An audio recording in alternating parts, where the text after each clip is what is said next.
get it if I want it. Gotta make to myself a promise. I won't quit, keep going till I got it. I won't give up till I'm on top. Yo, no, I ain't the type to give up. If I do something, man, I do it till I get what I want. I turn a business out of nothing into something I love. I got a poker face, but honestly, I'm not one to... Hello everyone, Ronald Ray here, your boy with a cornbread accent, welcoming you to this week's 2 Cent WWE Smackdown review. Appreciate you guys tuning in. The fans at the Scotiabank Arena in Toronto, Canada got to celebrate Edge's 25th anniversary. Also, speaking of Edge, got to see a very emotional main event involving Edge versus Sheamus. Before I get too far into it, we'd like to, if you're not a subscriber yet, go ahead and hit that subscribe button. If you do start subscribing, leave a comment so I can at least leave a comment thanking you personally. Also, it would be cool if you be a champ, hit the like button and the notification bell. And if you don't want this, just leave any other comment involving tonight's SmackDown. Other than that, let's before I keep fumbling my words, even worse than I used to, just trying new stuff and just going off the cuff. Anyway, let's let it rip. And we kick off tonight's SmackDown with the Grayson Waller effect. I gotta admit, this annoying heel is starting to grow on me a little bit. His guest this week is Rey Mysterio Jr. and fellow LWO member Santos Escobar. Grayson was trying to stir that pot a little bit, trying to create some animosity between Rey Mysterio and Santos Escobar. Didn't really work this time. Santos said the only person he's really mad at is Austin Theory for knocking him out of the United States Championship match. Speaking of Austin Theory, he comes out and says he's wanting a match, he's wanting a rematch. He demands Adam Pearce to come out and make it happen. Adam Pearce comes out, but before he could get anything out of his mouth, out comes LA Knight to a huge pop. Knight says, look, I have an idea. How about me versus Theory? Adam Pearce agreed. He said, as long as it happens right here, right now. And that's what happened. Next match is LA Knight versus Austin Theory. And like I said, that is the first match of the night. LA Knight versus Austin Theory. Whoever wins will get an opportunity at the United States Championship, currently held by Rey Mysterio.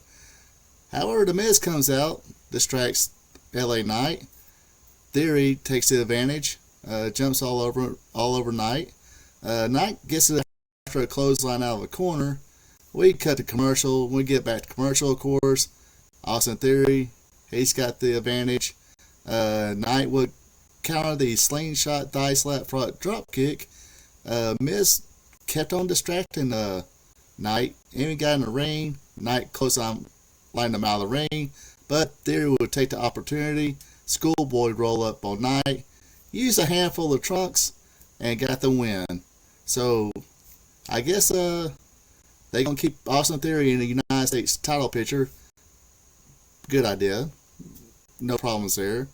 And I guess the first major program or meaningful feud with LA Knight is going to be against The Miz. So it'll be a good opportunity to see how good LA Knight really is on the mic and see how well he performs. Because, like I said, he's average in-ring guy, I think, but very good mic guy. Next. Alright, next match of the night is Damage Control Bayley and the WWE Women's Champion Io Sky going against Bianca Belair and Charlotte Flair. Belair and Flair will take over on Bayley. Io will get the tag in. She gets one chop in while countering. She would hit both Bayley and Sky with a senton from the apron. We go to commercial, of course, and kind of the thing that always happens, get back from commercial, and the heel's got the control. No pun intended. Damage Control takes over on Charlotte. Io Sky will get a tag in, some double team. Io will get the Dust Till Dawn rest in peace Jimmy Rave, on Charlotte Flair, but Charlotte wound up powering out of that. She gets the first hot tag to Bianca, but she would get cut off. They take damage, gives her a pretty good whooping. Then another hot tag to Charlotte. Then another hot tag to Bianca Belair. Then one final hot tag to Charlotte. They wind up cutting her off again, but she was in the corner. Io Sky charged the corner, went shoulder first into the turnbuckle after Charlotte Flair moved. Bayley tags herself in, takes down Charlotte. Looks like she was going for the figure 4. Charlotte says not today. Tags into Bianca Belair. Looks like Bayley was about to cut her off again, but Belair moves out of the way. Bayley hits a big boot from Charlotte Flair. KOD by Bianca, and that's how they get the win. After the match, we see Bianca Belair backstage about to give an interview where she is jumped by Io Sky and Bayley, and they took the chair, one chair, and wedged it, her leg into it, and hit it with another chair, so looks like she injured her leg again. Match started off a little sluggish, but they wound up getting back on track. Wound up being a pretty good match. Alright, your next match of the night is the Street Profits, who looks like they got some new gear now, versus the OC. This was a very short back and forth match. In the end, Dawkins would counter the Magic Killer. Ford would close on Gallows outside the ring. Then he hits the plunger on Gallows. They hit a spine splitter neck breaker combo on Anderson for the win.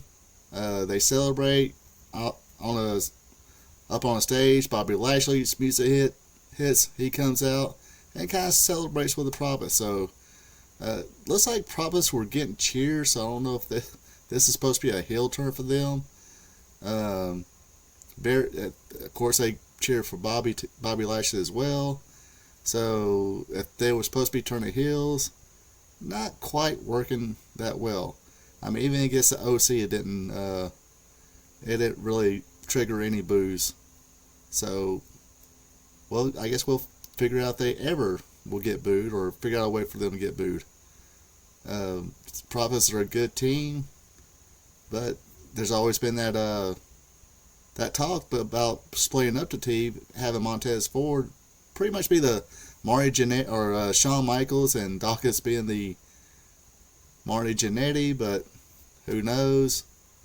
Hopefully this little trio will get over. Looks like it is so far, so we'll see what happens next. Alright, now it's time for the main event of the night, Sheamus versus Edge. Edge, of course, celebrating his 25th anniversary in wrestling. They kept running little vignettes and videos. Other wrestlers kind of saying, congratulations on your 25th year. You're cool. You're a good friend. You're a good guy. Blah, blah, blah. So Sheamus comes out first. Get that huge main event babyface silenced, and Edge's music hits. Huge pop. They end the match. The bell rings and trade off a couple of headlocks and shoulder tackles. Sheamus will take over after the backbreaker. Edge hits the comeback button. Hits a power bomb from the apron to the floor onto Sheamus. Then he hit the crossbody block, and it's nice to see somebody hit the crossbody block and hook the leg, try to get a win instead of hit the crossbody block, jump off, pose, and whatever else they want to do. Sheamus will apply the Texas Cloverleaf onto Edge. Edge was able to make it to the ropes. Edge answers with a crossface. Sheamus was able to make it to the ropes. A superplex into a executioner from Edge. Only served for a 2 count. Sheamus would answer back with super white noise and the Celtic cross. That gets a 2 count. Sheamus gets the beats of Barrow. That draws boo from the hometown crowd, Edge's hometown crowd. Sheamus counters with a spear with a knee and a bro kick. Only gets a 2 count. Edge counters, hits the spear for a 2 count. He gets in the corner and goes for that knockout spear, and that's what he'll get. He'll nail it. 1, 2, 3. Edge wins. Huge pop, huge celebration. Show us sportsmanship and respect as they hug it out.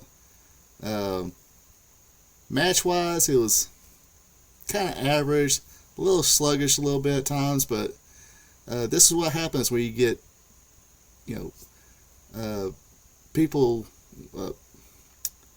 if you get characters or wrestlers that people actually care about, especially Edge being a hometown guy, you can get by with having average or a little sloppy here and there, and people definitely got in this match. The crowd was definitely into it. It can definitely go from a stinker 2 to a 4 just like that, just thanks to the fans. Like I said, the fans were emotionally involved or emotionally attached to Edge, or emotionally invested. That's the word I was looking for. But like I said, just that alone made the match pretty good. All in all, this show was pretty good. I can't really complain too much about it. Street Profits, making a tear. Let me know in the comments, what do you think about the Street Profits and the Bobby Lashley team up now? Do you think they should be heels, or should the WWE kind of go with what the crowd's doing and just keep them as baby faces? Now we got, Bianca Belair and Charlotte Flair, I guess, teaming up and taking on Damage Control. Dakota Kai, she's still injured, but nice to see her at ringside at least. And LA Knight, I guess he's going to be feuding with Miz for the time being. Should be a pretty good program. Like I said, let me know in the comments, what do you think about tonight's show, and how about these angles that are just starting now? Also, like I said, be a champ. Hit that subscribe button, notification bell, like button. Also share with friends. Other than that, this does it for me for this week. Appreciate you guys watching, and gals. And I'll see you next week. Y'all have a good one. Here at RP Tube Vision would like to thank you for tuning in. Don't forget to like, subscribe, and share. Also check out Friends of the